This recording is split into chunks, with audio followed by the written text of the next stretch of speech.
everybody. Good to be here, and let's talk about exits, how to get your startup acquired. Few words about my. I've had 5 startups in the past, 4 which have been acquired. The most recent acquisition was to Rakuten in Japan, which is the 6th largest e-commerce platform on this planet. And every time I was going through those exits, it was just really, really tough. And it took me 4 exits to realize it doesn't need to be as hard. It can be simplified. And because of this, we started the Exit Academy to teach, well, the art of exits to more startups, to make more startups successful, to turn them into bigger and faster exits. Certainly a topic which is on every founder's mind at one point when they're building the startup. It's certainly on the mind of every single investor or who money has put trust into your startup. Now, exits are certainly not accidents. You can plan for these. You can every step you make from day one, you can do so that your startup will be more ready for the exit when the time's right. So let me tell you about those things today. From day one, how to plan for the. It shouldn't be driving your daily work, but you should be aware of what options are in front of you. I'm going to tell you a few words about the Exit Academy, how you can participate, how you can get the knowledge that we have put together. And we are going to talk about what I'd like to call the market fit, in which case your product is your startup. And the market is the market of the potential acquirers. How to make sure that by the time you get to the exit, your product market fit is the best one. We haven't got much time, so let me kick into this. And it's an interesting thing about the exits is really when I was doing my most recent exit, I was trying to shout out to fellow entrepreneurs who have gone through the exits and ask their stories. How did you do this? What can I learn from you? And the interesting thing, people only want to share the success stories. And when there's a failure, which, well, unfortunately, most of the exit stories oftentimes are those stories that you don't hear. They don't really want to share these. But these are the ones where you can learn the most. So we started collecting those stories. We started collecting this knowledge to be made available for every one of us in the startup community. You can also say, hey, I can go to my VCs who have gone through multiple exits in the portfolio. I can ask their advice. The truth is, the investors have only seen it from the board seat, unless they have built an exit themselves. But from the haven't seen this operational that we founders face. And then you can say, hey, I can go and hire the M&A bankers. But normally M&A can hire when your startup is already exit ready, and only then they will come and help you. But look at this slide. Most exits in Europe, 80% of exits in Europe are less than 50 million in valuation, with the average exit valuation just 17 million. Oftentimes, when you go shopping among the M&A bankers in London, they wouldn't even take a startup which has less than 20 million exit potential valuation. So oftentimes those smaller exits, which are the most common exits, there's not many places they can go for help. I'll give an example from my own past. I was acquiring a startup in the Netherlands, and my investors were just so excited about this. And my board meeting, they're asking, so how's the acquisition going? We had signed the term sheet, the valuation, and the startup had just sent me an email that just putting together the data room for due diligence would take them a couple of more days. So my next board meeting, the board comes together and excitedly asks again, so how's the acquisition going? But unfortunately, one of the board members had to take the flight early, so we decide we're going to postpone the conversation until the next board meeting. Next board meeting comes and we have some internal files we have to discuss, so we really don't have time to deal with the exit. Fourth board meeting comes. Well, you know where this story goes. The startup's inability to get the data room together in fast enough meant they missed a window of opportunity. In large deals, you have a short opportunity where the evangelist within the corporation is still with you. And when you don't know how to do things properly, then it's just super easy to miss. But that's not the only thing that makes you more exit ready. From day one, every day as a startup founder, you make thousands of decisions, right? Out of those decisions, 100 might be really good decisions. But if you already out there knowing where your North Star is, who could be your potential acquirers and what they really want from you, then your daily life just becomes so much easier. You know which way your startup should go. So in my previous company's example, we went to market, it was a B2B SaaS startup. We went to market addressing a smaller retail, our clients.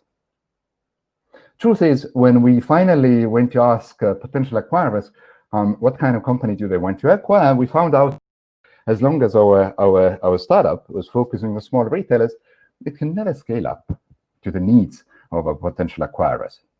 So there's nothing smaller clients in the market, there's plenty of them. But as you do, you should find out what your potential acquirers are. And truth is, it's not that hard to get in front of those big corporates. Yes, your startup at early stages is absolutely not ready. Your product is not ready for them. You cannot do any sales to them. But you can get in front of them and ask, what do they need? What are their strategic priorities? What would they be looking in your startup at one point in the future? It helps you build it in a much better way. And here I come to this idea of the product market fit when it comes to exits. So, in very early stage, like beginner founders, they often come up with an amazing technology and they start building it as a product. And then they will take it to the market and the market says, nah, we're not interested. But then they go back to the product and they will revise it, iterate on this, and it becomes a pretty good product after a while. And then, it's going to be a successful startup, right? More advanced founders, before they start writing a single piece of code, they will go to the market and ask, so what kind of product would you like to have? Let's find out. We still start building the product, right? And that's why I'm saying, for exit purposes, you should look at the company just the same way, the product market fit. You shouldn't wait until the very last moment to find out if you have built a startup which is exit ready. So I often get asked, when does a startup become exit ready? Before I show the next, for me, it was a revealing slide, changed how I look at how startups should be built. But let me ask you, when is a startup exit ready, really?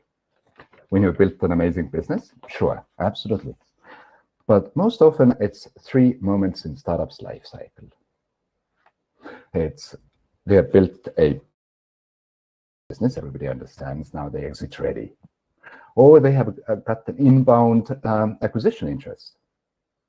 And now in the times of crisis, more often than not, they have a short runway and they try to exit, they try to get acquired to keep the startup alive. Now we all understand that when a startup is already on the brink of going out of business, there's not much leverage you can do in your exit process. Not much leverage to negotiate higher valuation, and certainly not much time to find alternative buyers.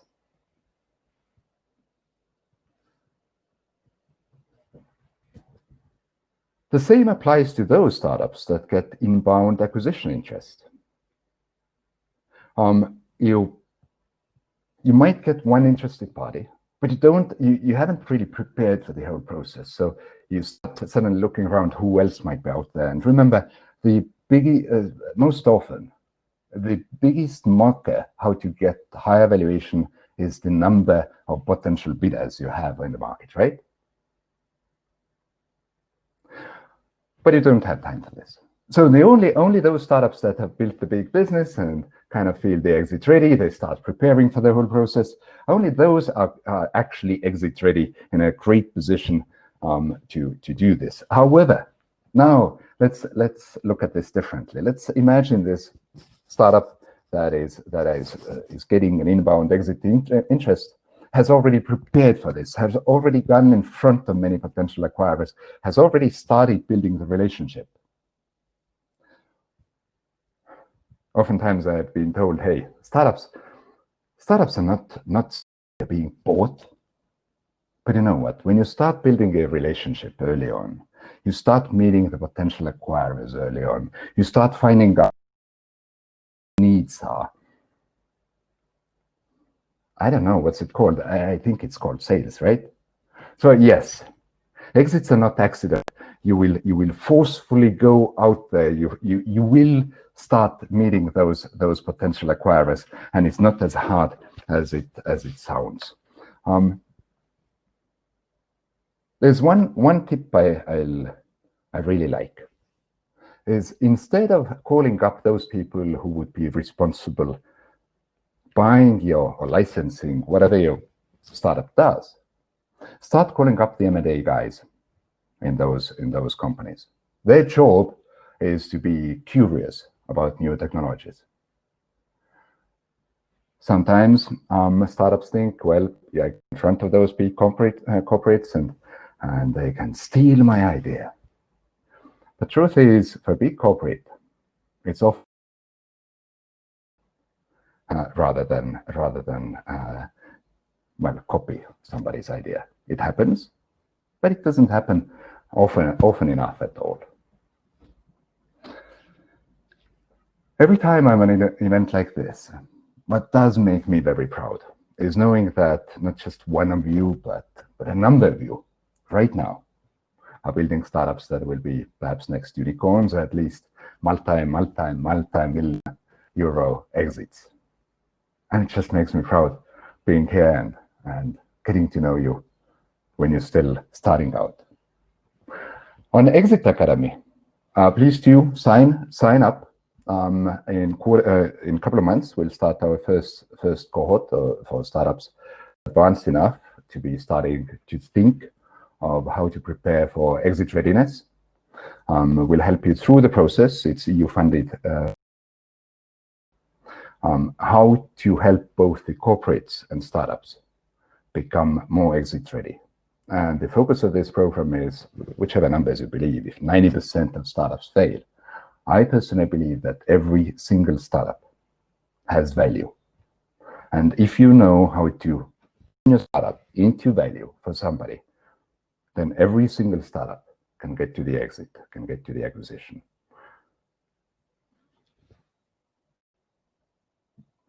Thank you. If there's any questions now, I'll be happy to take them. And if not, contact me on the email, which is on the bottom of the slide. And I'll be happy to share this slide and a few others I can share with you.